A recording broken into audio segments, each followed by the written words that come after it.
स्वयं ही जाने सब कुछ दाता, सबको देता रहता है।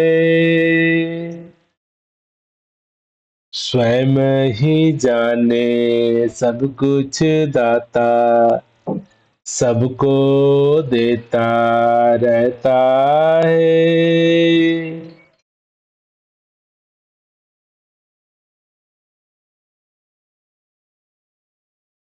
हम सभी प्राणियों को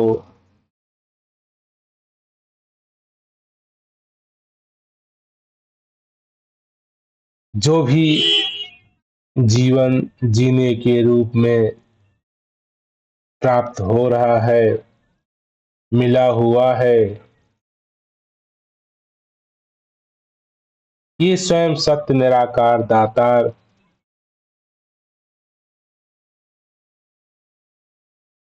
के होने से, इस प्रकृति के अस्तित्व से संभव है। लेकिन हम इस संसार में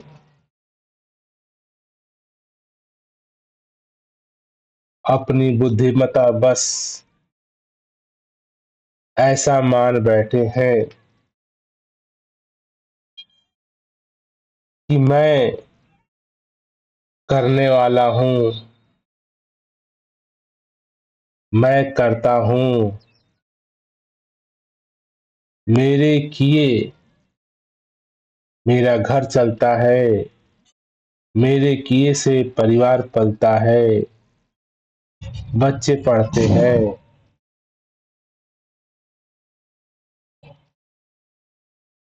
आम तौर पर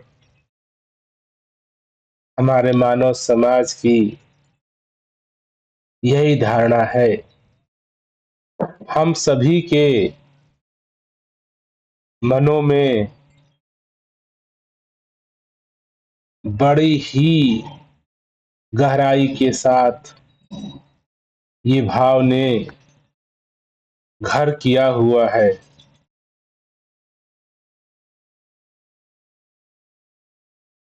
सोते, उठते, बैठते, खेलते, खाते, नौकरी करते, जो भी गतिविधियां हम अपने जीवन में कर रहे हैं,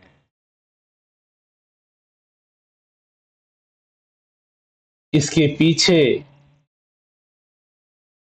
जो भाव है मैं के होने का,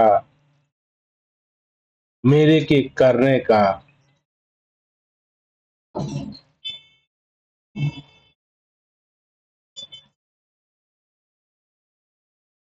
अगर आप विचार करेंगे, विवेचना करेंगे, एनालिसिस करेंगे,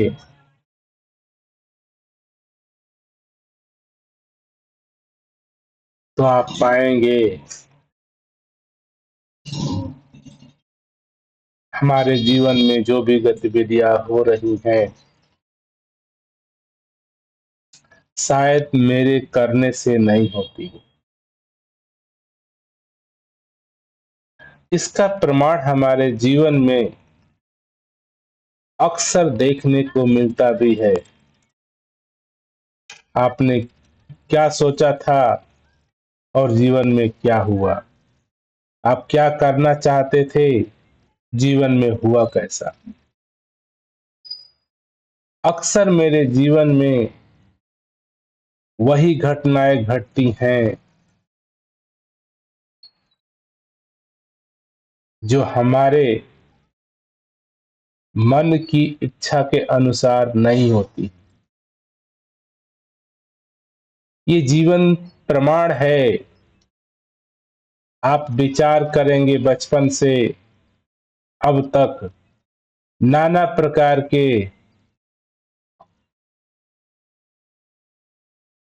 परिस्थितियों में, तो आप यही पाते हैं कि हमने सोचा था क्या करना और हुआ क्या। चाहते थे ऐसा हो जाए, हो क्या गया। फिर भी ये इंसान इस बात को ख्याल में नहीं करता कि जीवन में जो घटनाएं घटित हो रही हैं, जो जीवन जिया जा रहा है, ये स्वयं ही जिया जा रहा है। स्वयं ही जाने सब कुछ दाता, सबको देता रहता है। ये सत्य निराकार परमात्मा हम सभी जीव जंतु पेड़ पौधे पशु पक्षी को जीवन दे रहा है, जीवन दिए चला जा रहा है।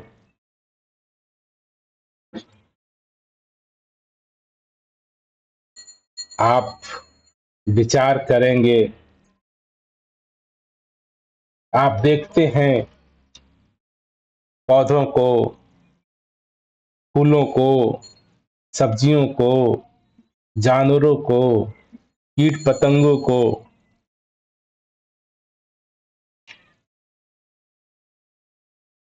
क्या इनका जीवन जिया नहीं जा रहा है?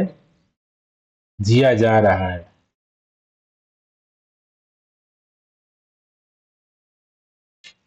एक पौधा है, हमें भी दिखता है, लगता है कि एक बीज डाला गया, पानी दिया गया, समय अनुसार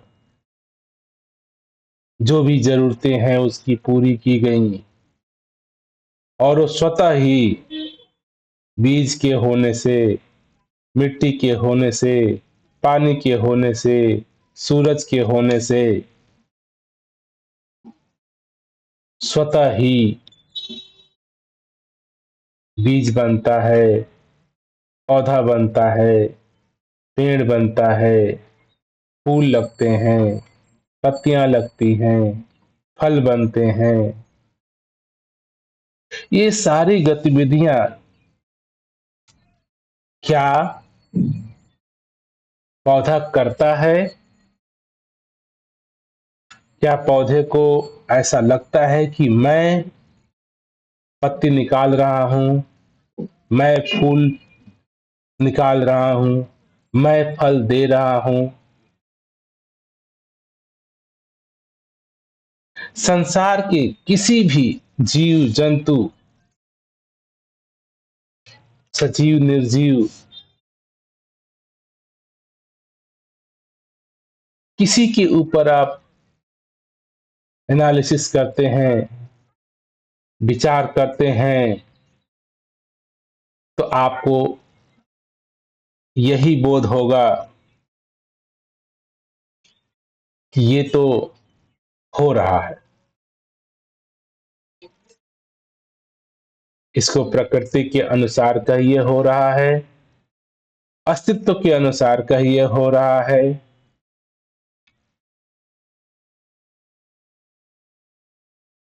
और कुछ लोग कहते हैं कि ये परमात्मा की वजह से हो रहा है, निराकार की वजह से हो रहा है, सत्य की वजह से हो रहा है, ऊर्जा की वजह से हो रहा है। हम किसी भी शब्दों का उच्चारण करें, चाहे कहें सत्य की वजह से हो रहा है, प्रभु परमेश्वर की वजह से हो रहा है, या ऊर्जा की वजह से हो रहा है,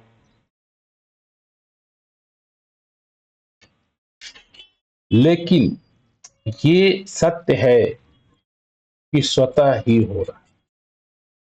स्वतः होने के लिए एनर्जी के रूप में, परिस्थिति के रूप में, अस्तित्व के रूप में ये सत्य मौजूद है। इसके होने मात्र से ही सारी घटनाएं स्वचालित हो रही हैं। इस धरती पे नाना प्रकार के जीव जंतुओं का, पेड़ पौधों का, पशु पक्षियों का पालन पोषण, जीवन चल रहा है।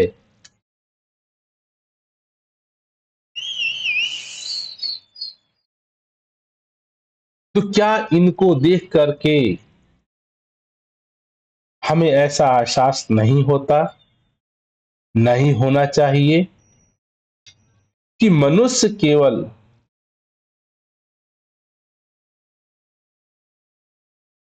या मनुष्य को क्यों ऐसा लगता है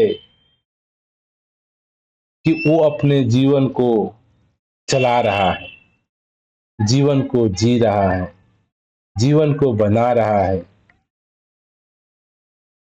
हम केवल मनुष्य प्राणी इस धरती पर ऐसा मानते हैं, ऐसा सोचते हैं कि मैं करता हूं, मेरे करने से हो रहा है।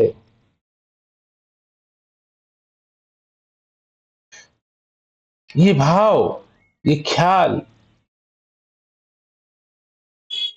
केवल और केवल मनुष्यों के पास है,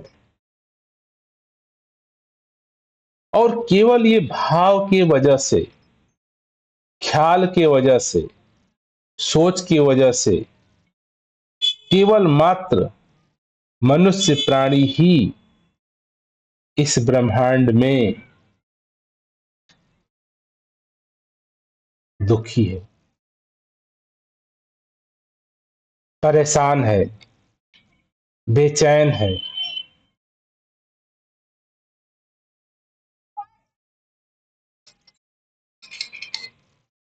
लेकिन इस बेचैनी का, इस दुखी का, इस समस्याओं का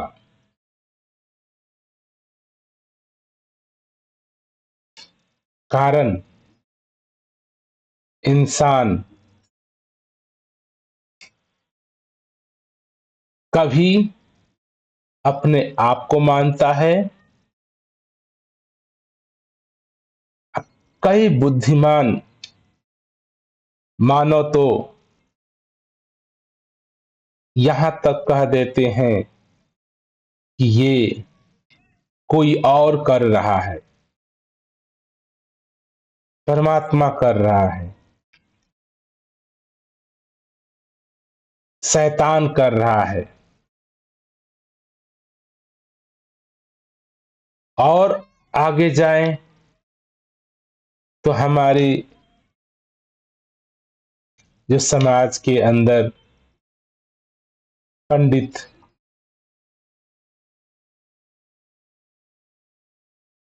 पुजारियों का एक नया ही ख्याल है कि ये आपके पुनर्जन्म का फल है, पिछले जन्म में आपने कुछ किया है जिसका दुख आपको मिल रहा है, परेशानी मिल रही है, दिक्कतें हो रही हैं। ये नाहियात, ऐसी ऐसी बातें हमारे मानव समाज के अंदर फैली हुई हैं, और हम इन पर विश्वास किए जा रहे हैं, ऐसा मानते चले जा रहे हैं, और ऐसा भोगते चले जा रहे हैं, ऐसा दुख झेलते चले जा रहे हैं।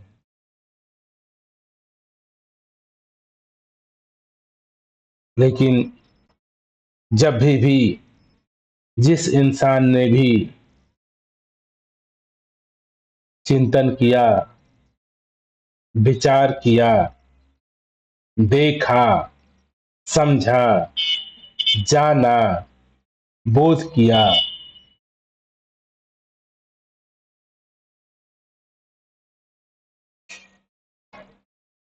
तो ये वाणी सदगुरु के रूप में आती है।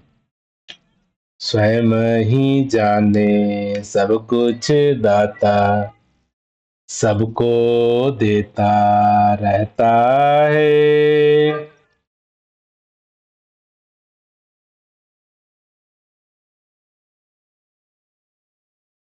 आप विचार करिए, क्या आपको अपना जीवन मिला है या आपने बनाया है? आप स्वयं पैदा हुए हैं, पैदा कर दिए गए? क्या आपसे पूछ करके आपको पैदा किया गया? आपके जीवन में आने का आपका क्या रोल है? आप जीवन जी रहे हैं, आप श्वासें ले रहे हैं। क्या आप श्वासें ले रहे हैं कि स्वयं श्वासें चल रहे हैं?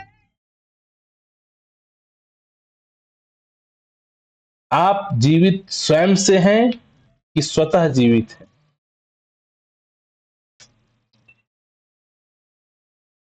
आपके शरीर में परिवर्तन लगातार हो रहा है। क्या आप अपने शरीर को बना रहे हैं, बिगाड़ रहे हैं, परिवर्तन कर रहे हैं, उम्र को बढ़ा रहे हैं, घटा रहे हैं, बाल पक रहे हैं, झुर्रियां पड़ रही हैं, बाल्यावस्था हो रही है, युवा अवस्था हो रही है, बुजुर्ग अवस्था हो रही है?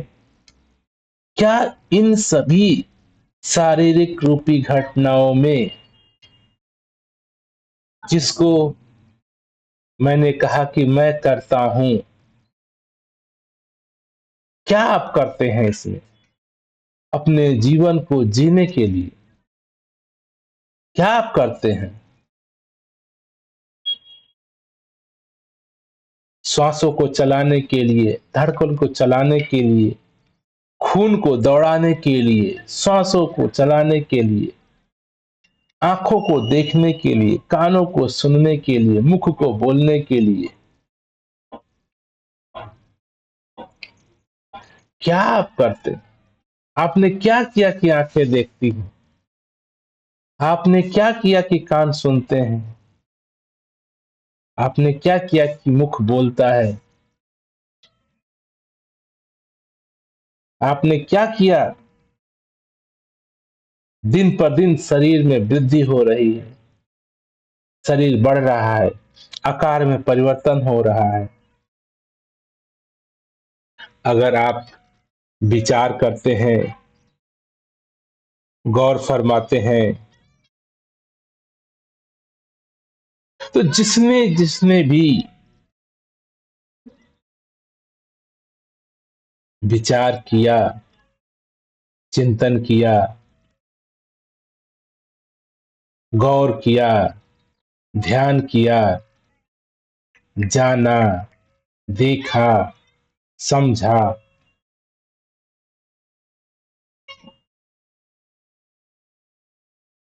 तो यही कथन आ जाता है, ये सब अस्तित्व के होने से स्वयं ही हो रहा है। प्रकृति के रूप में अस्तित्व है, हवाओं के रूप में अस्तित्व है, धरती के रूप में अस्तित्व है, आकाश के रूप में अस्तित्व है, पेड़ पौधों के रूप में अस्तित्व है। इस अस्तित्व की मौजूदगी ही स्वतः मेरे जीवन के होने का कारण है। इसमें मैं, मेरा कोई भी रोल, हिस्सा नहीं है।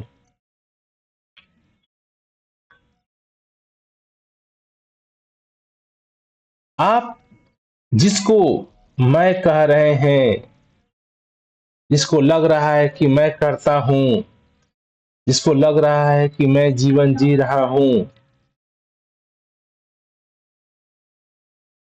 आप जीवन जी रहे हैं तो आपके अनुसार जीवन होना चाहिए। आप चाहते हैं मैं हमेशा खुश रहूं, वो नहीं रहते। आप चाहते हैं कि मेरे पास धन दौलत बना रहे, वो नहीं रहता। आप चाहते हैं कि मैं जवान रहूं, युवा रहूं, वो नहीं रहते। आप चाहते हैं कि मैं कभी भी वृद्ध न हूं, मरूं नहीं, मैं अनंत हूं, हमेशा रहूं। नाना प्रकार की ख्वाहिशें इंसानों के पास है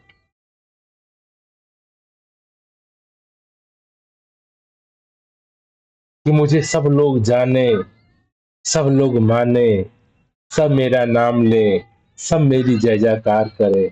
मैं सबसे अलग हूं, मैं सबसे पृथक हूं, मैं सबसे बुद्धिमान हूं, मैं सबसे बड़ा हूं, सबसे ताकतवर हूं। ये नाना प्रकार की इंसान की ख्वाहिशें, इच्छाएं, मन की कामना, और इसकी पूर्ति के लिए इंसान सोचता है मैं मेहनत करूंगा, मैं दौड़ूंगा, मैं भागूंगा, मैं नौकरी करूंगा, मैं बिजनेस करूंगा, मैं नाना प्रकार के गतिविधियों में अगर अपने आप को सम्मिलित कर दूं तो ये प्राप्तियां हो सकती हैं।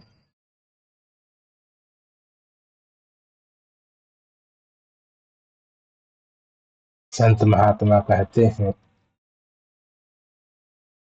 कि एक बार हे मानव, तू विचार कर, तू कौन है, कौन कह रहा है, कौन कल्पना कर रहा है।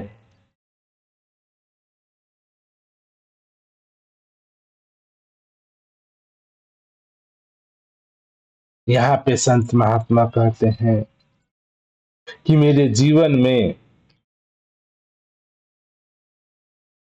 ये जितनी तरह की इच्छाएं पैदा हो गई हैं, अभिलाषाएं पैदा हो गई हैं, डर, मोह, लोभ पैदा हो गया है, इसके पीछे का मूलभूत जो कारण है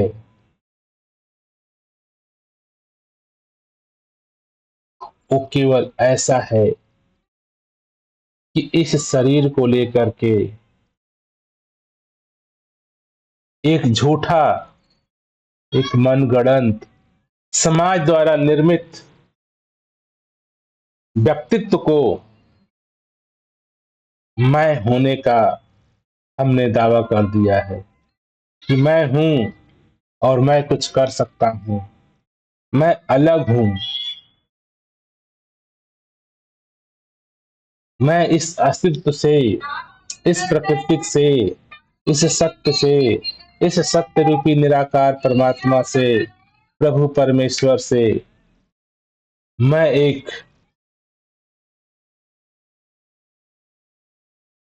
अलग के रूप में, एक होने के रूप में मेरी मौजूदगी है,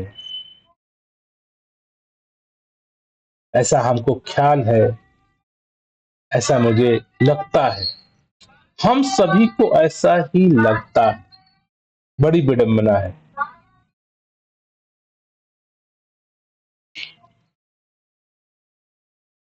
इसी लगने के भाव को हमने विचार नहीं किया कि लगने का भाव ये मेरे मन का एक गुण है।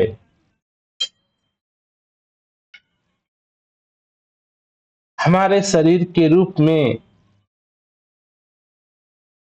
जो मस्तिष्क के रूप में, सिर के रूप में जो मेरे पास रिसोर्स हैं, जो साधन हैं,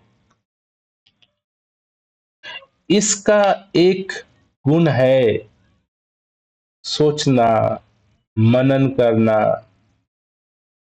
संग्रह करना।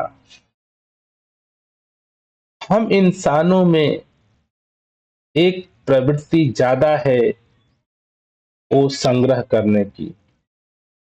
हमारे मस्तिष्क में ये क्षमता है कि मैं बातों को, दृश्य को, शब्दों को, आवाज को अपने मस्तिष्क में संग्रह कर पाता हूं। इस बातों को, आवाज को, साउंड को, विचारों को संग्रह करने को हम विचार मानते हैं, सोचना मानते हैं। ये क्यों मैं भूल जाता हूं, क्यों नहीं ध्यान में आता कि मैं पूरे शरीर में हाथ, पैर, नाक, कान सब कुछ है। उसमें एक हिस्सा हमारे मस्तिष्क का भी है। हमारे शरीर में जितने तरह की साधन है, आंख के रूप में, कान के रूप में, पैर के रूप में, अंगुलियों के रूप में, त्वचा के रूप में, हर का अलग अलग फंक्शन है, कार्य है और वो किए जा रहा है। ये भी नहीं कह सकते कि किए जा रहा है। ये सत्य के अस्तित्व के वजह से, निराकार के वजह से, मात्र निराकार की उपस्थिति के वजह से, इस सत्य की उपस्थिति के वजह से ये सारे संसाधन जो मनुष्य के रूप में मेरे पास हैं, शरीर के रूप में जो है, ये फंक्शन कर रहा है। ये स्वतः ही हो रहा है। आंखें खोलते हैं, आंखें देखती हैं। अब बताइए कि इसमें देखने के लिए आपको क्या करना पड़ता है? आप कुछ करते हैं? आंखें हैं, देखना हो रहा है। अब इसमें ना आप देख रहे हैं, ना इसमें आंख आपको दिखा रही है। ना आंख कुछ करती है, ना आप कुछ करते हैं। विचार करिए, आंखों से देखा जा रहा है, तो आप विचार करिए, क्या आप वाकई में देखते हैं? क्या आंखें दिखाती हैं?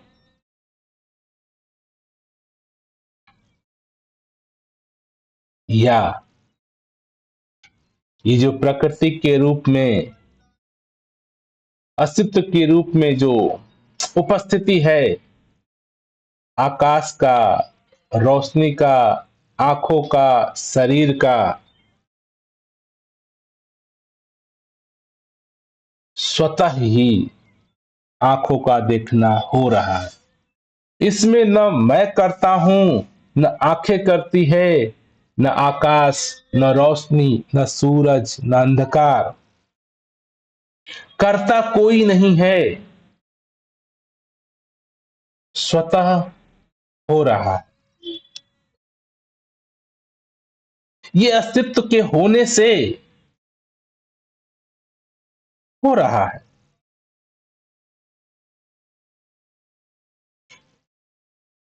आप कहते हैं मैं श्वासें ले रहा हूं।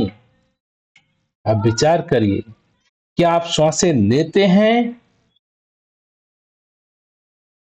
या स्वतः श्वासें चल रही हैं?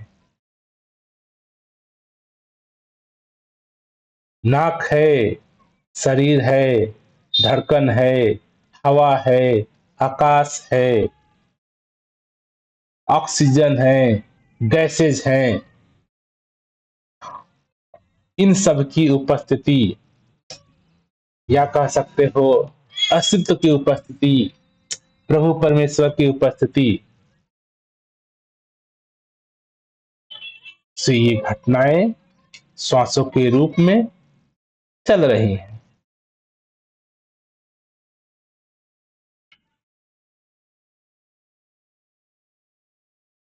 कान के रूप में क्या आप सुनते हैं?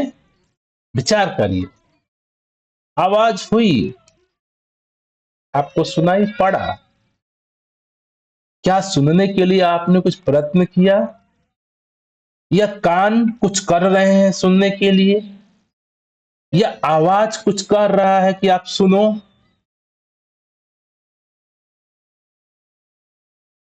आवाज का होना, कान का होना, शरीर के साथ जुड़ना, हवा का होना, गैसों का होना, कान की एक आकृति, इसमें कोई भी चीज, आकाश, आवाज, कान, शरीर, कोई करता नहीं है। आप सुनते नहीं हैं, स्वतः सुना जा रहा है।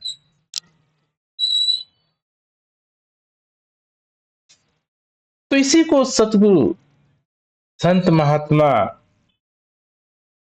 हमें समझाने का प्रयास कर रहे हैं। इस संसार में स्वयं ही,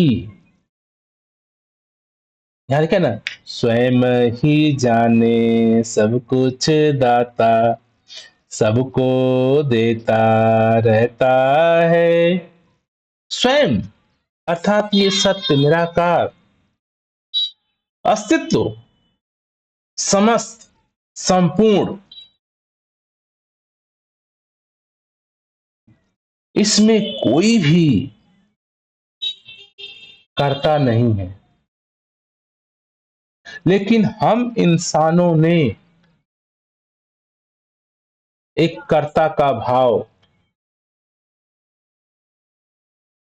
उत्पन्न कर दिए हैं, और हमारे मस्तिष्क के पास संग्रह करने की क्षमता है, सोचने समझने की क्षमता है, जिससे इसको मैंने इतनी गहराई के साथ संग्रह कर लिया है कि लगता है या मैं करता हूं, या कोई और करता है, या कोई और कर रहा है, या मैंने किया, या परमात्मा ने किया, या प्रभु ने किया, या शैतान ने किया। हम किसी न किसी को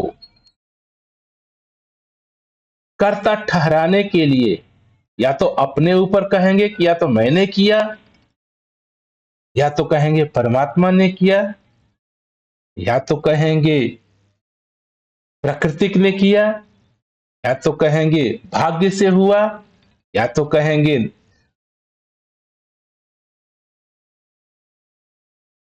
नाना प्रकार के सब। लेकिन करने का भाव इतना जटिलता के साथ हमारे साथ एसोसिएट हो गया है, जुड़ गया है, कि हम कभी सोच भी नहीं सकते हैं कि न करना। हमें ऐसा लगता है हमेशा कि मैं कर रहा हूं या कोई और कर, कोई ना कोई कर रहा है।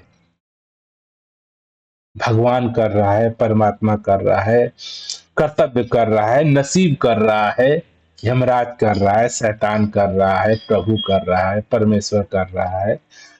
करने का भाव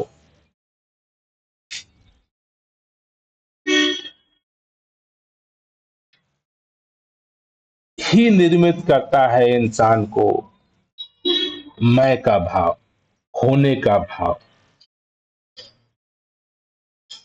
अब सच्चाई ये है कि ये केवल मात्र भाव है, शब्द है, आवाज है। इस अस्तित्व का मात्र एक गुण आवाज, आकार, शब्द के रूप में मेरे पास जो मन में आकारों के रूप में, शब्दों के रूप में, कुछ संकल्प विकल्पों के रूप में संग्रहित है, जिससे मैंने अपने आप को मैं होने का भाव पैदा किया, फिर करने का भाव पैदा किया, और इसी भाव के साथ हम जीवन जी रहे हैं। ये भी कहते हैं कि मैं जीवन जी रहा हूं, मैं जिंदा हूं, मैं ये करता हूं, मैं चलता हूं, मैं कमाता हूं, मैं खाता हूं, मैं सोचता हूं, मैं विचारता हूं। आप ध्यान से सोचेंगे, क्या आप विचारते हैं? क्या आप देखते हैं? क्या आप सोचते हैं? क्या आप चलते हैं? क्या आप दुखी हैं? क्या आप सुखी हैं? क्या आप अमीर हैं? क्या आप गरीब हैं? हमने इतने नाना प्रकार के परिभाषा मानव के रूप में पैदा किया है कि मैं गरीब हूं, मैं अमीर हूं, मैं अच्छा हूं, मैं बुरा हूं, मैं पापी हूं, मैं धनवान हूं, मैं हिंदू हूं, मैं मुस्लिम हूं, मैं सिख हूं, मैं ईसाई हूं, मैं पढ़ा लिखा हूं, मैं गरीब हूं, मैं अनपढ़ हूं, मैं औरत हूं, मैं आदमी हूं, मैं बच्चा हूं।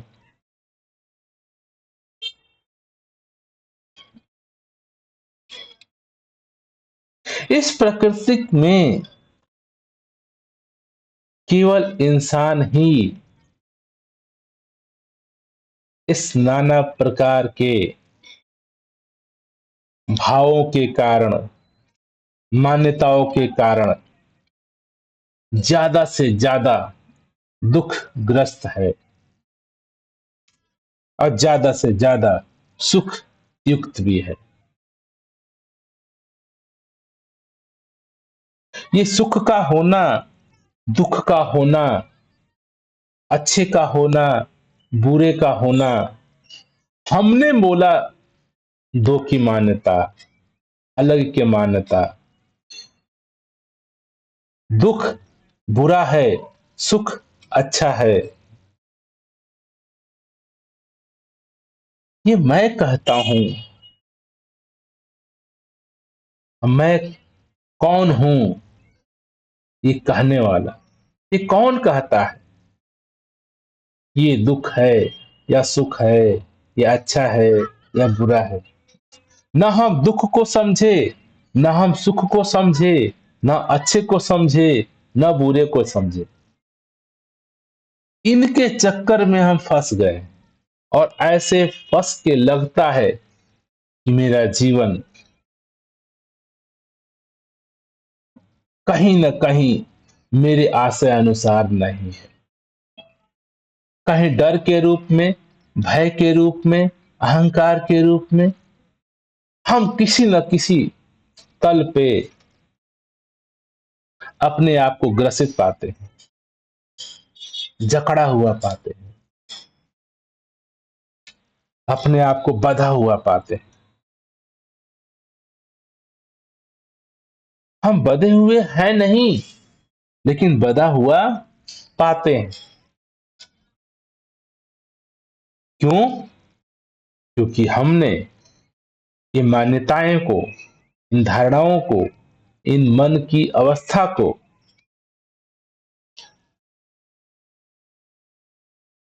ही सत्य मान रखा है। सबसे बड़ा हमारी जो मान्यता है कि मैं हूं, इसी मैं के होने के ऊपर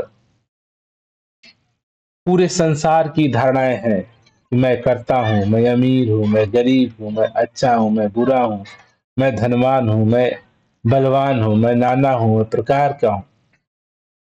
और जो मूलभूत जो मेरा प्रश्न था कि मैं हूं, ये हमने विचारा ही नहीं, हमने सोचा ही नहीं कि मैं किसको कहता हूं कि मैं हूं। मैं का आधार क्या है? मैं का आधार क्या है? मैं वस्तुतः किसको कहा जा रहा है? आप मैं को परिभाषित किसे कर रहे हैं? शरीर को कर रहे हैं, आकार को कर रहे हैं, हाथों को कर रहे हैं, सर को कर रहे हैं, पैर को कर रहे हैं। किसको मैं के रूप में परिभाषित कर रहे हैं? मैं तो किसको परिभाषित कर रहे हैं? कभी हम विचार नहीं करते, कभी हम सोचते नहीं, कभी ध्यान में नहीं आते, कभी होश में आके देखते नहीं। और जब ये मेरा पहला मूलभूत प्रश्न अंधकार में है, झूठा में है, अज्ञान में है, अबोध में है, मुझे पता ही नहीं, तो जो मूलभूत प्रश्न था कि मैं कौन हूं, इसका मुझे पता नहीं, इसका मुझे ख्याल नहीं, इसका मुझे अंदाजा नहीं, और इसके ऊपर जितना प्रश्न हमने खड़ा कर दिया कि मैं करता हूं, मैं अच्छा हूं, मैं बुरा हूं, मैं दुख में हूं, मैं सुख में हूं, मैं बलवान हूं, मैं धनवान हूं, मैं सर्वोपरि हूं, मैं छोटा हूं, ये सारा इस मैं के ऊपर खड़ा था। और ये मैं क्या है, मैं कौन है, मैं का समझ, मैं की पहचान, मैं किसको कह रहा हूं? अनजान हूं। तो वस्तुतः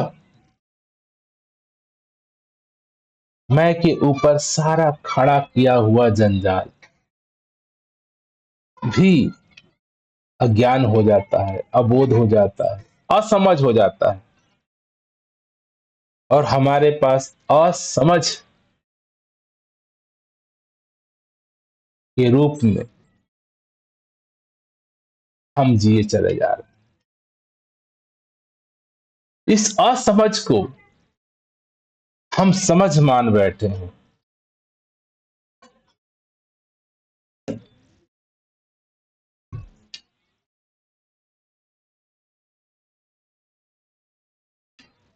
तो संत महात्मा अर्थात जो भी इंसान अपने अस्तित्व को, अपने के होने का या स्वयं का जब तक जीवन में बोध नहीं करता, समझ हासिल नहीं करता, समझता नहीं, जानता नहीं, अपने न जानने की वजह से मात्र हम सुख दुख के भागीदारी हैं। मात्र केवल अपने आप का बोध न होने से मैं दुख में, सुख में हूं, मैं भय में, मैं डर में हूं, मैं जन्मने में, मरने में हूं। जब मुझे पता ही नहीं कि मेरा अस्तित्व क्या है, मेरा स्वरूप क्या है, तो मुझे डर भी लगता है, मुझे भय भी लगता है। क्यों? कि मैंने एक ऐसा मन के द्वारा ऐसा कल्पना किया, खड़ा किया हूं, एक मैं का जिसका आधार नहीं। तो डर है कि मैं का बनाया, कर्ता का बनाया, करने का बनाया, कहीं ढह न जाए, कहीं हवा में उड़ न जाए। तो डर, भय, आशा, तृष्णा, अहंकार, ये सारे का जड़ है अपने सत्य स्वभाव को, अपने असली रूप को न जानना, न देखना, न जीना। हम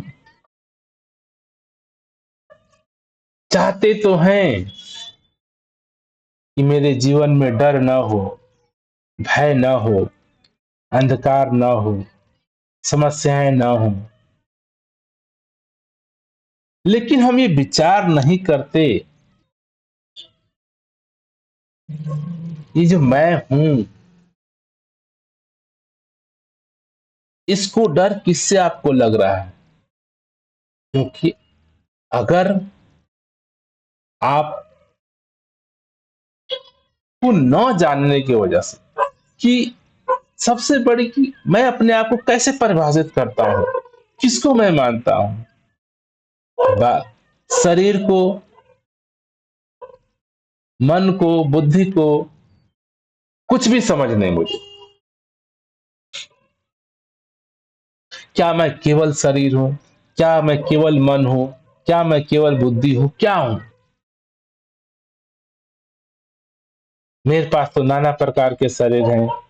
बचपन का शरीर है, बाल्यावस्था का शरीर है, युवावस्था का शरीर है, वृद्धावस्था का शरीर है।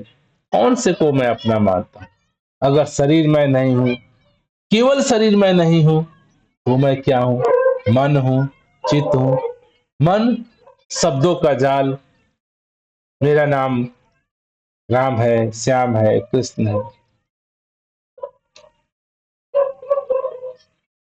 डर किसको?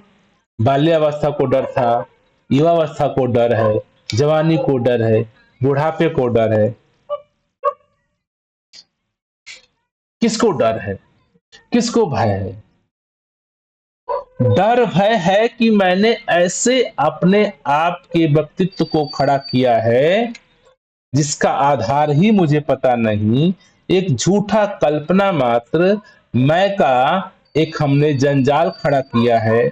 मैं का व्यक्तित्व खड़ा किया है, जिसको कभी सुख में डालता हूं, जिसको कभी दुख में मनाता हूं, जिसको कभी डर में डालता हूं, जिसको कभी भय में मानता हूं। एक मेरी मान्यता, एक मेरी आशंका या अज्ञान बस, अबोध बस कुछ न कुछ मानने चला जा रहा।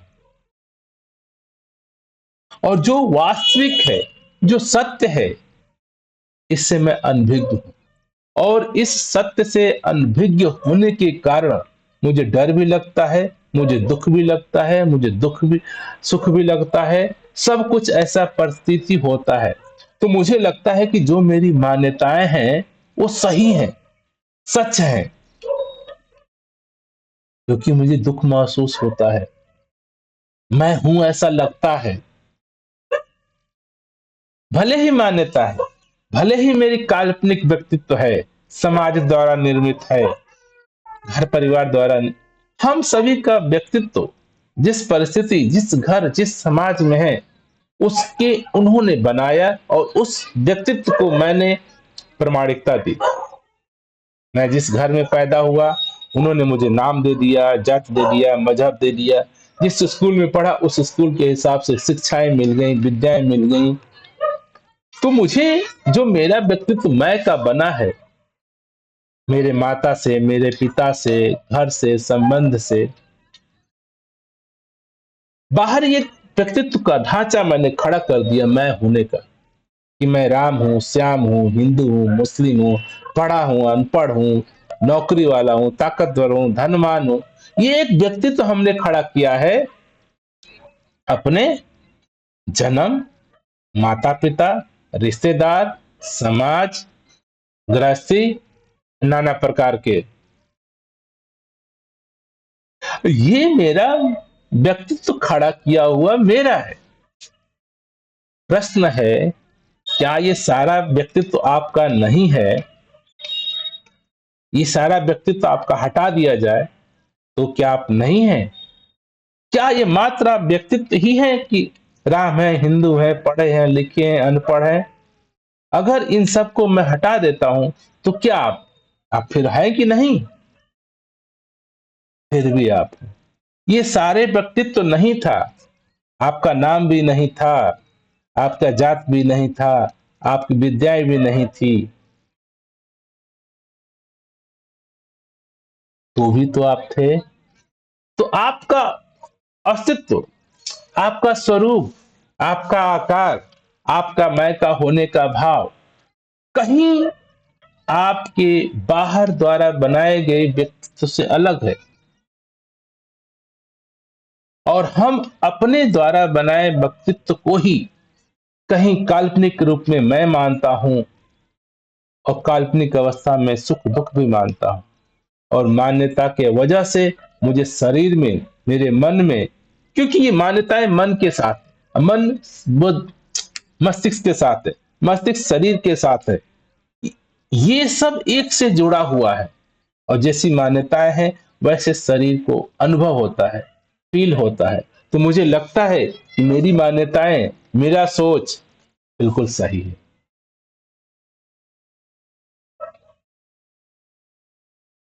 इसी को संत महात्मा समय समय पर हमें समझाने का प्रयास करते हैं कि हे इंसान, तो अपने मूलभूत जो तेरा समस्या है जीवन का, तेरे जीवन की समस्या सुख नहीं है, दुख नहीं है, हिंदू नहीं है, मुस्लिम नहीं है, धार्मिक नहीं है, अधार्मिक नहीं है, नैतिकता नहीं है, अनैतिकता नहीं है, मरना नहीं है, जीना नहीं है, भय नहीं है, अहंकार नहीं है।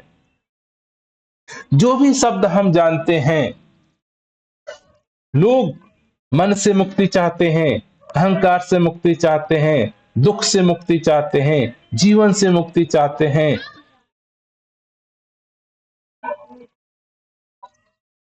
संत महात्मा कहते हैं इसमें से कोई भी आपकी समस्या है ही नहीं।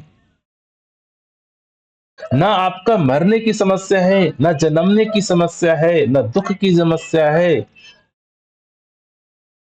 ना सुख की समस्या है, ना पाप की, ना पुण्य की। मूलभूत समस्या कहीं और है, और हम कहीं और उसका समाधान ढूंढते हैं।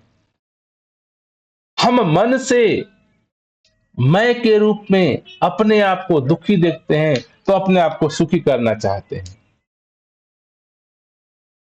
कभी शरीर को दुखी देखते हैं तो शरीर को सुख देना चाहते हैं। मन से दुखी हैं तो मन को सुख देना चाहते हैं। तो आप विचार करें कि सारा का जो जड़ है, जो मूलभूत समस्या है, वो मेरा स्वतः का न जानना है। मुझे नहीं पता कि मेरा स्वरूप क्या है, मेरा अस्तित्व क्या है, मेरा वास्तविक रूप क्या है, मैं अपने आप को क्या जानता हूं और हूं क्या।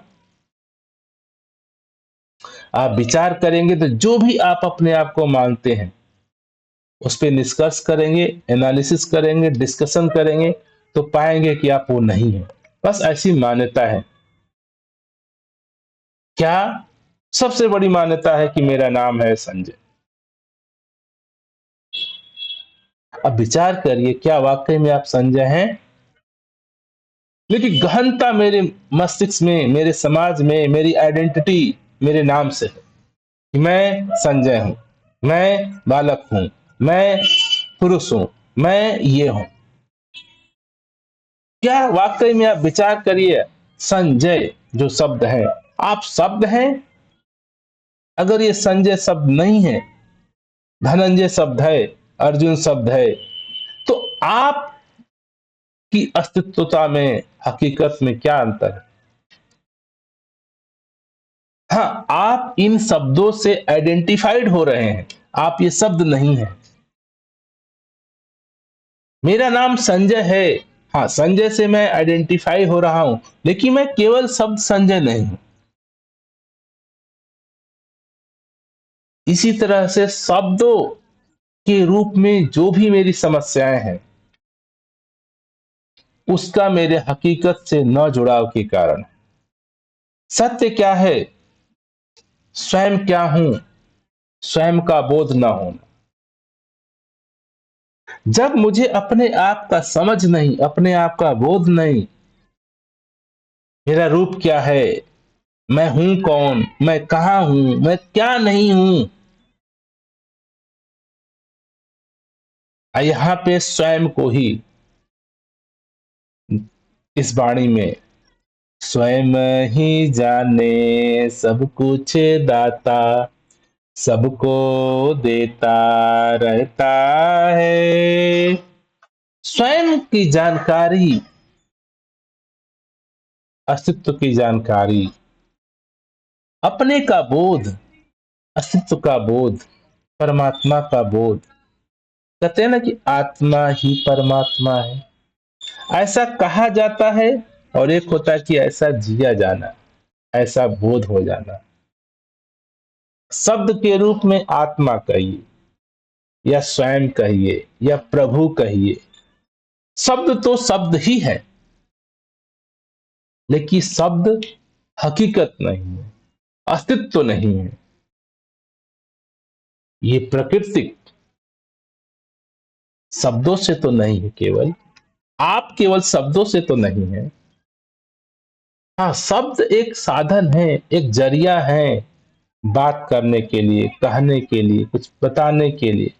लेकिन शब्द वस्तुतः सत्य नहीं है, शब्द वस्तुतः वास्तविकता नहीं है। सुख दुख, अपना पराया, मैं तू, ये शब्दों का जाल है।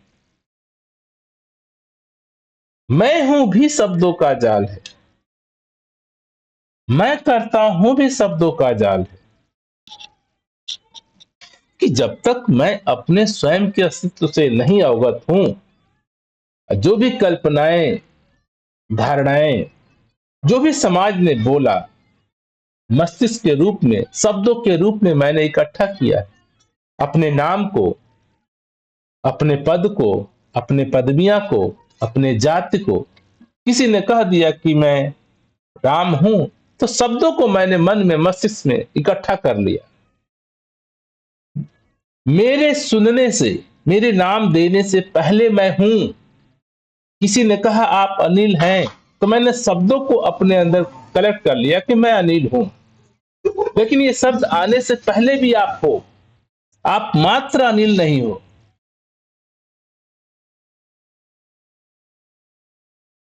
इसी तरह जिसको मैं मान लिया हूं, आप मैं मात्र नहीं। इसको मैंने दुख मान लिया है, मात्र आप दुख नहीं हो। इसको मैंने सुख मान लिया है, मात्र आप सुख नहीं हो। हमारी सबसे बड़ी विडंबना है, जो भी मैंने सुना उसको पकड़ा और उसको मान लिया। और कैसे? मस्तिष्क में, शब्दों के रूप में। शब्द हमारे मस्तिष्क से एसोसिएट हो जाते हैं, मस्तिष्क सर से, सर बॉडी से। तो ऐसा मुझे महसूस होने लगता है कि नो, मैं दुखी हूं, मैं अच्छा हूं, मैं बुरा हूं, मैं भला हूं, मैं करता हूं, मैं नहीं करता हूं। ये भाव समाज से आया है, और समाज से आकर के मेरे शरीर में प्रभावित, शरीर को करता है। क्योंकि सोचने समझने का जो मस्तिष्क से, मेरे शरीर से जुड़ा हुआ है, मेरे अंग अंग से जुड़ा हुआ है, तो जो भी चिंतन, मनन, विचार ये होता है, इसका स्वाभाविकता मेरे शरीर पे असर पड़ता है, शरीर के परिवर्तनता पे असर पड़ता है। और इस जैसे ही मुझे ऐसे शरीर के साथ बोध असर होता है, तो मुझे लगता है कि मेरी मान्यताएं सही थी। ना आपकी मान्यताएं सही है, जो आपको लगता है ना ये सही है।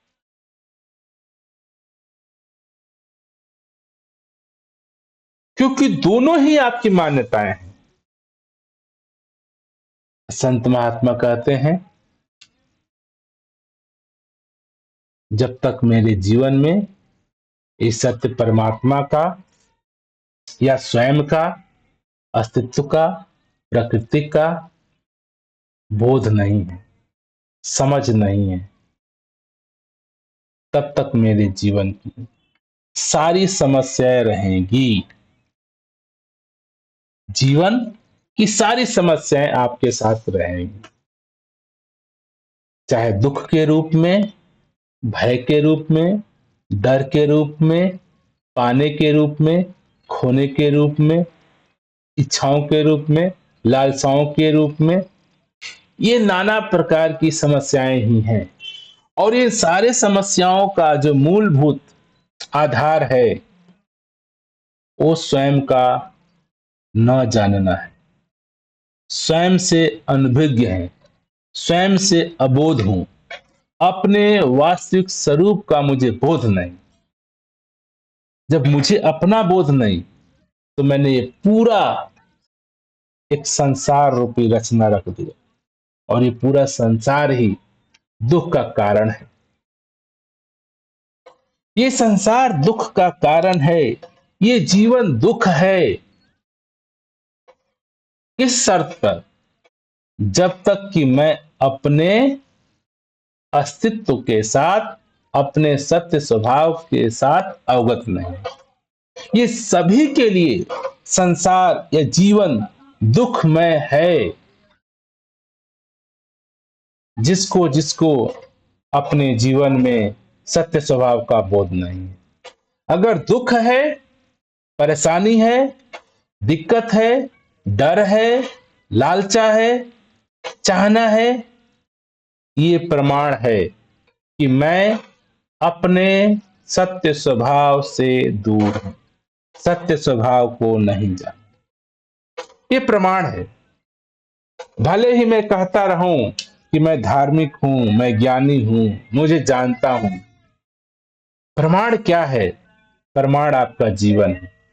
क्या आप देखिए, क्या आपको लगता है आप दुखी हैं, परेशान हैं, डर डर है, भय है, अहंकार है, पाने का, खोने का? अगर ये तनिक मात्र भी आपके साथ है तो ये प्रमाण करता है कि मुझे अभी जरूरत है जानने की मैं कौन हूं, मेरा सत्य स्वभाव क्या है। जिस दिन मैं अपने सत्य स्वभाव को देखता हूं कि मेरा ये भी रूप है, ये भी रूप है, ये भी रूप है, ये भी रूप है, मैं ये नहीं हूं, मैं ये नहीं हूं, मैं ये हूं, जब बोध होता है तो ये ही जीवन सहज सुखमय होता है।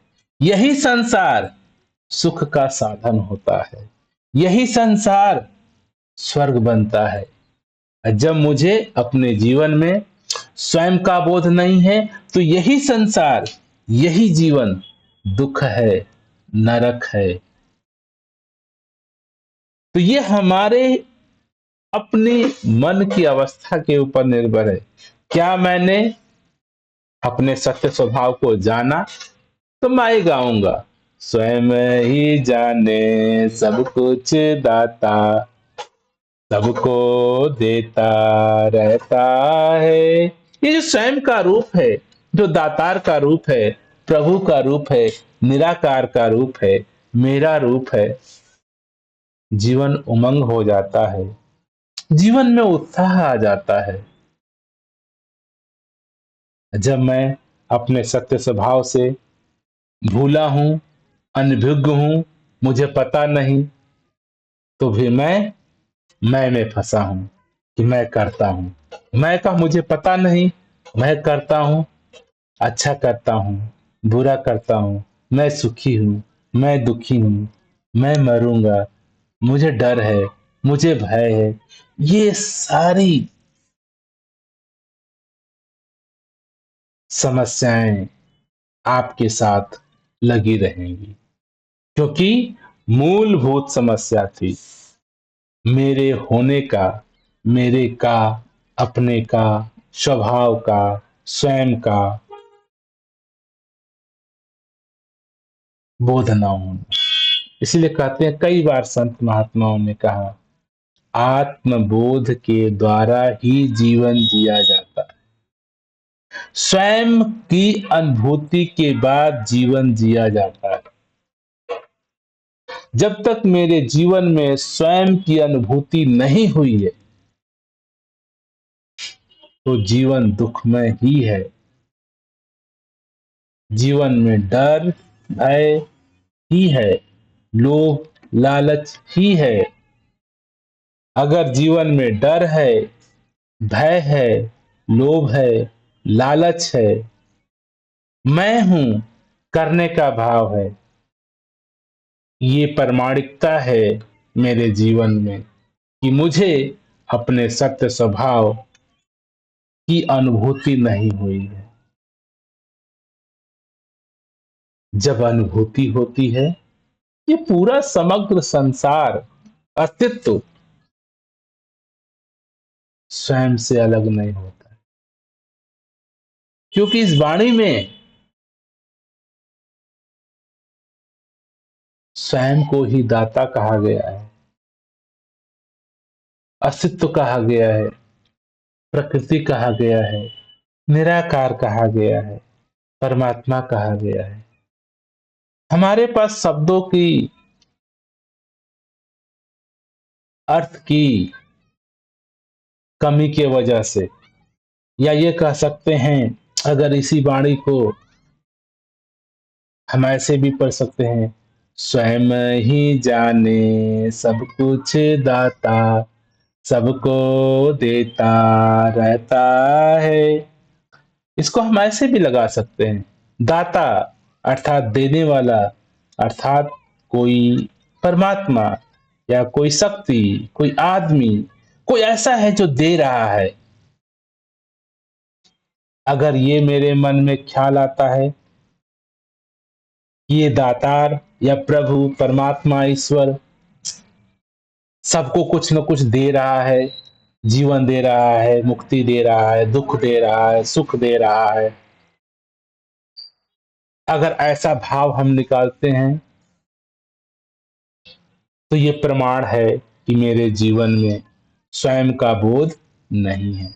अभी तक मुझे मैं के रूप में मैं अपने आप को आइडेंटिफाई कर रहा हूं कि मैं कुछ हूं, मैं हूं तो कोई और है जो कुछ देता है।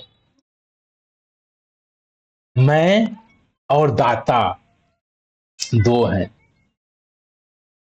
अगर ये भाव आता है, ये समझ आता है इस लाइन को पढ़ करके, स्वयं ही जाने सब कुछ दाता सबको देता रहता है, तो ऐसा नहीं कि दातार अलग है, हम सब अलग हैं, जीव जंतु पेड़ पौधे वो सबको दे रहा है जीवन, किसी को जीवन दे रहा है, किसी को मृत्यु दे रहा है, किसी को सुख दे रहा है, किसी को, अगर ये समझ है तो ये हमारी अज्ञानता की समझ है। अर्थात मुझे अभी मैं कौन हूं इसका पता नहीं है। हाँ, मैंने जो संसार से शब्दों के रूप में अपना ये व्यक्तिगत मैं खड़ा किया हूं, उस नजर से, उस मैं के हिसाब से एक कोई दाता है, कोई प्रभु है, और मैं अलग हूं, समाज अलग है, संसार अलग है, जीव जंतु अलग है, उन सबको दातार परमात्मा जीवन दे रहा है, सुख दे रहा है, मृत्यु दे रहा है, स्वर्ग दे रहा है, नरक दे रहा है। तो हम विचार करें कि हम इस समस्त प्रकृति को, अपने आप को किसकी आंखों से देखते हैं? समाज द्वारा खड़े किए गए व्यक्तित्व रूपी मैं से देखता हूं तो मुझे संसार भी अलग दिखता है, परमात्मा कोई होगा ऐसा लगता है, शक्ति कोई होगी ऐसा लगता है, मेरे जीवन को कोई और चला रहा है ऐसा लगता है। अगर आपको ऐसा लगता है कि कोई और जीवन को चला रहा है, सुख कोई और दे रहा है, दुख कोई और दे रहा है, जन्म कोई और दे रहा है, मृत्यु कोई और दे रहा है, कोई और का भाव ही बता रहा है कि आपने अपने आप को समाज के द्वारा निर्मित भाषा में अपने आप को अलग मैं हूं का भाव से ग्रस्त होकर जीवन को देख रहे हैं, जी रहे हैं। ये हम सभी को इस सदगुरु एक मौका देता है, या ये पूरा धार्मिक पुस्तकें, धर्म शास्त्र हम इंसान को एक अपॉर्चुनिटी है कह सकते हैं, एक संभावना है कि इनको देख के, इनके सुन के, इनको पढ़ करके एक बार मेरे जीवन में ये ख्याल, ये समझ, ये बोध खड़ा हो जाए कि मैं अपने सत्य स्वभाव को जान पाऊं, मेरा स्वरूप क्या है मैं जान पाऊं। और जिस दिन मेरे जीवन में ये सत्य निराकार का बोध होता है, न मैं रह जाता हूं, न प्राकृतिक रह जाती है, न निराकार रह जाता है, न परमात्मा रह जाता है, न अस्तित्व रह जाता है, ये सारा केवल हमारे मन द्वारा निर्मित शब्द थे। आप संपूर्णता अस्तित्व हो जाते हैं। अस्तित्व ही आप हैं। आप अस्तित्व से अलग नहीं हैं। समस्त संपूर्ण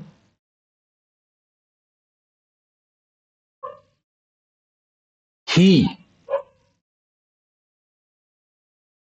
शब्द को नहीं कहा, शब्दों में नहीं कहा। कई बार ये कहा जाता है कि क्या शब्द कहा जाए आपको परिभाषित करने के लिए, अपने आप को परिभाषित करने के लिए शब्द ही नहीं है।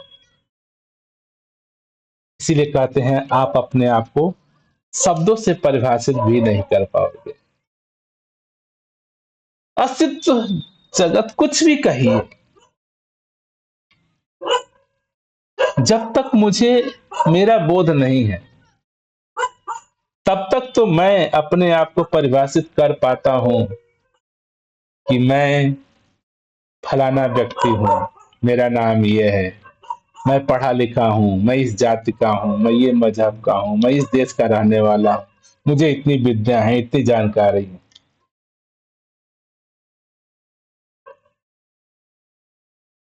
लेकिन जब मुझे वाकई में अपने अस्तित्व का पता चलता है, जिसके होने से ये पूरा मेरा समाज द्वारा निर्मित व्यक्तित्व खड़ा है, मेरा नाम, मेरा जात, मेरा पात, मेरा मजहब, मेरी डिग्री, मेरी बिजनेस, मेरी नौकरी, स्थान, जगह, जिस मूलभूत पे खड़ा है, अगर इस सत्य स्वभाव का बोध होते ही ये संसार, ये जीवन एकत्व में बन जाता है, अद्वैत की तरह जीवन हो जाता है, प्राकृतिक अस्तित्व की तरह हो जाता है। इस अस्तित्व में जो है, जैसे है, जहां है, हर ही इसी अस्तित्व का रूप है, इसी प्रकृति का ही सारा रूप है। आप भी आपका ही सारा रूप है, प्रकृति का सारा रूप है। किन शब्दों से कहा जाए?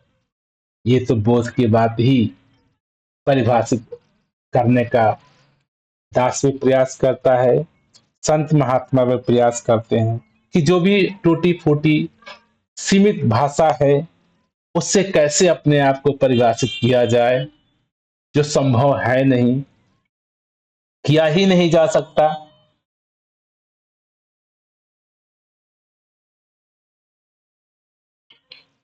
कई बार नहीं कहते हैं कि गूंगे को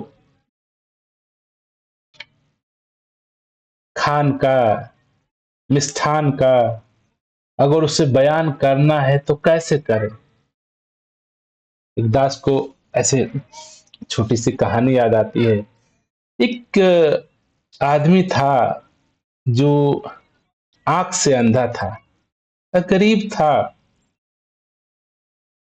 ऐसे जीवन काट रहा था। एक बार उसको किसी ने दावत पे बुलाया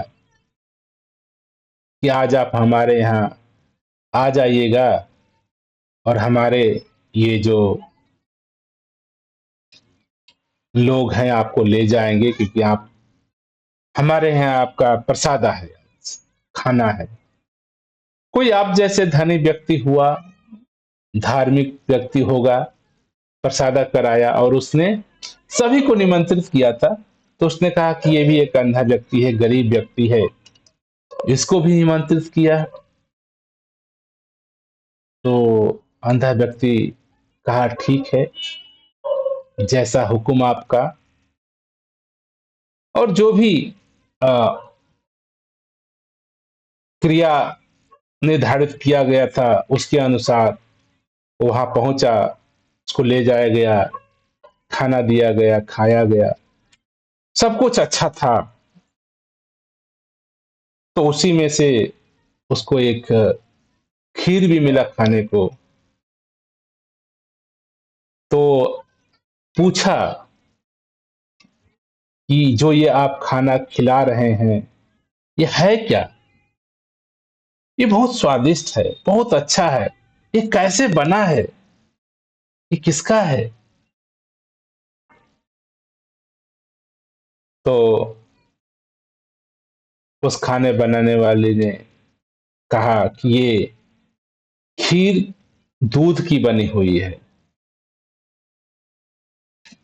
अब अंधे ने कभी भी जीवन में दूध तो देखा नहीं था। तो पहला प्रश्न बोला गया ये खीर है। तो बोला कि ये खीर क्या होती है? फिर कहा गया ये खीर दूध की बनी है। फिर अंधे ने पूछा कि ये दूध क्या होता है? अब समस्या खड़ी होती गई कि इस व्यक्ति को कैसे समझाया जाए कि दूध क्या है। तो एक उसी व्यक्ति ने बोला कि आपने बगुले को देखा है, सफेद दूध वैसा ही होता है। उस अंधे व्यक्ति ने कहा भाई, हमारी समस्या और क्यों बढ़ा रहे हैं आप? पहले मैं पूछा कि क्या है खाने में, तो आपने कहा खीर है। फिर पूछा तो आपने कहा दूध की बनी है। फिर पूछा तो आप कह रहे हैं बगुले। ये बगुला क्या होता है? समस्या आप और बढ़ा रहे हैं। अब समस्या आई कि बगुला को कैसे समझाया जाए।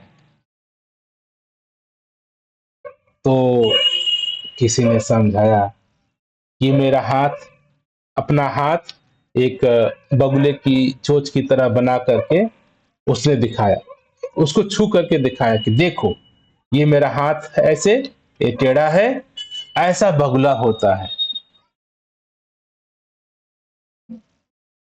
तो जैसे उसको टच करके दिखाया गया, तो उसने कहा कि ओ हो, ऐसा ये खाना है खीर, हाथ की तरह टेढ़ा, डंडे की तरह टेढ़ा, ऐसा अच्छे बगुला होता है, ऐसा दूध होता है, ऐसा खीर होता है।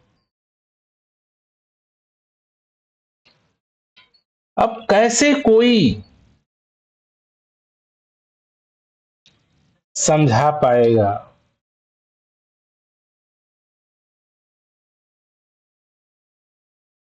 जब तक उसके जीवन में उसकी शायद आंख न हो जाए, तो न वो दूध देख पाता है, न खीर देख पाए समझ पाएगा, न बगुला समझ पाएगा। तो मूलभूत समस्या समझाने की नहीं है, मूलभूत समस्या उसके दृष्टि की है कि वो देख नहीं पाता है। तो जो भी हम बयान देते हैं, जो भी हम वक्तव्य बताते हैं, जो भी उदाहरण देते हैं, उदाहरण तो सही है, लेकिन उसको समझ नहीं आता है। यही हालत हम सबकी है। इस सत्य निराकार परमात्मा के बारे में, अस्तित्व के बारे में जितना भी समझाया जाता है, जितना भी बताया जाता है, जो शब्दों का सहारा लिया जाता है, शब्द इस सत्य को परिभाषित नहीं कर सकते हैं। ये शब्द की कमी है, भाषा की कमी है, जुबानों से कहा नहीं जा सकता, लिखो लिखों में लिखा नहीं जा सकता।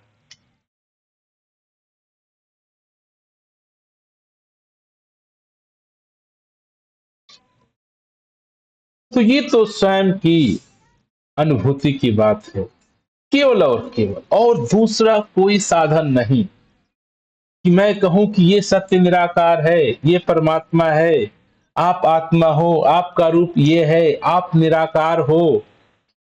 ये कहने से नहीं अनुभूति होती है।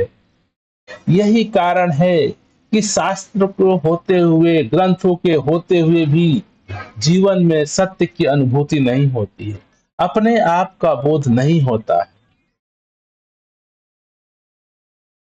ये तो खुद ही जानना होता है, खुद ही देखना होता है, खुद ही पाना होता है, अपने आप को स्वयं ही पाना होता है। विचार करिए, मनन करिए। बहुत सारे सदगुरु के रूप में हमारे पास साधन होता है, सतगुरु एक रास्ता बताता है, तरीका बताता है, सलीका बताता है, दर्पण दिखाता है। हे तू देख, देख तेरा रूप किया है, ये दर्पण है, इस दर्पण में देख। ज्ञान रूपी दर्पण कोई सतगुरु देता है, तो इस दर्पण में शायद मैं अपने आप को देख पाता हूं।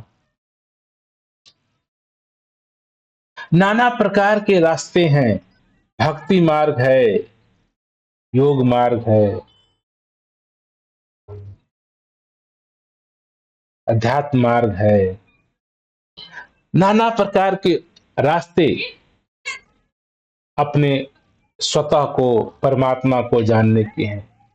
कोई भी रास्ता, चाहे भक्ति का, चाहे गुरु का, चाहे ज्ञान का, चाहे नाना प्रकार के रास्ते, अंतोगत्वा आपको अपने ऊपर ही आना है कि मैं कौन हूं, मेरा स्वरूप क्या है। इसको ध्यान कहिए, सुमिरन कहिए, मनन कहिए। और संत महात्मा ने बड़े ही आसान तरीके दिए। तू अपने आप को देख तो, बिना मन के, बिना चित्त के, बिना बुद्धि के। मन चित्त बुद्धि से अगर हम देखते हैं तो मैं नहीं अपने आप को पाता हूं, मेरा अस्तित्व का बोध नहीं होता है। और जिस दिन मैं अपने मन चित्त बुद्धि के द्वारा जो भी समष्टि को, समग्र को देखता हूं, वो मेरा स्वतः का ही रूप होता है। क्योंकि आप मन चित्त बुद्धि से पहले हैं, और जो भी है वो सत्य निराकार के रूप में आपका ही रूप है।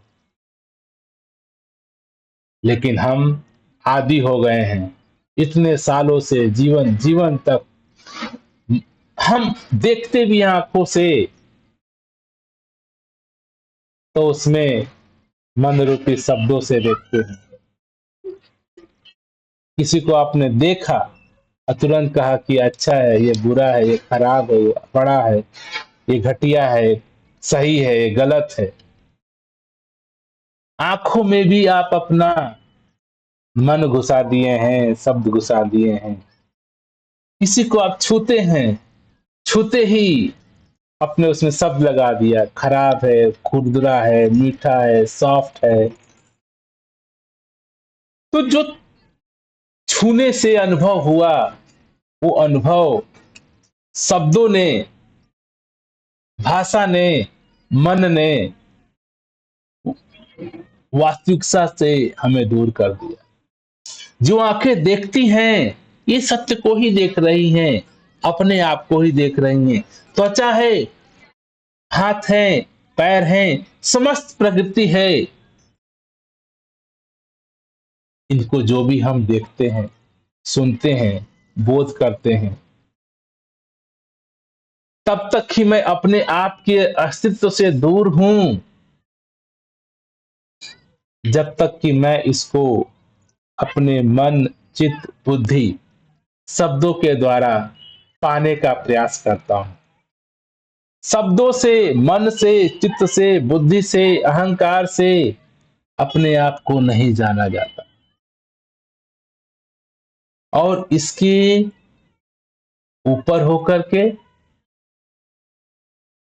इससे युक्त होकर के, जैसा है वैसा ही देख लेना, जैसा है वैसा ही बोध कर जाना, ये स्वयं की प्राप्ति है, स्वयं का बोध।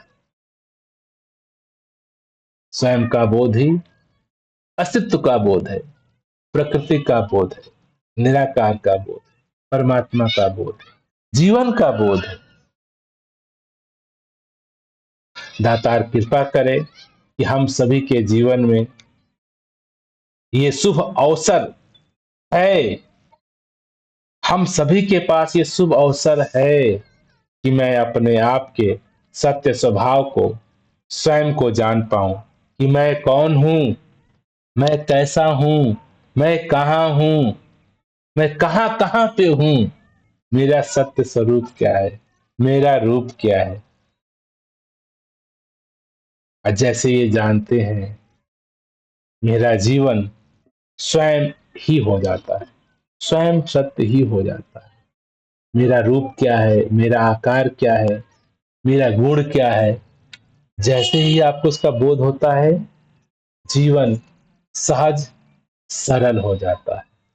जैसे पौधों का, फूलों का, पहाड़ों का, झरनों का, हवाओं का, आग का, आकाश का जीवन है, ऐसा आपका जीवन सहज, सरल, सुगम हो जाता है। दातार कृपा करे, हम सभी अपने इस वास्तविक मूलभूत जो प्रश्न है, जो जीवन में दुख है, दुख का निवारण संभव है केवल और केवल मात्र स्वयं के बोध से। मैं कौन हूं, इसको जान जाने से। दातार कृपा करे कि हम सभी अपने जीवन में इस शुभ अवसर का लाभ उठाएं और अपने सत्य स्वभाव स्वयं को जाने। स्वयं ही जाने सब कुछ दाता, सबको देता रहता है। इस सत्य स्वभाव, स्वयं के स्वभाव को जानना ही जीवन है। सहज है, सरल है, संसार है, प्राकृतिक है, सुख है।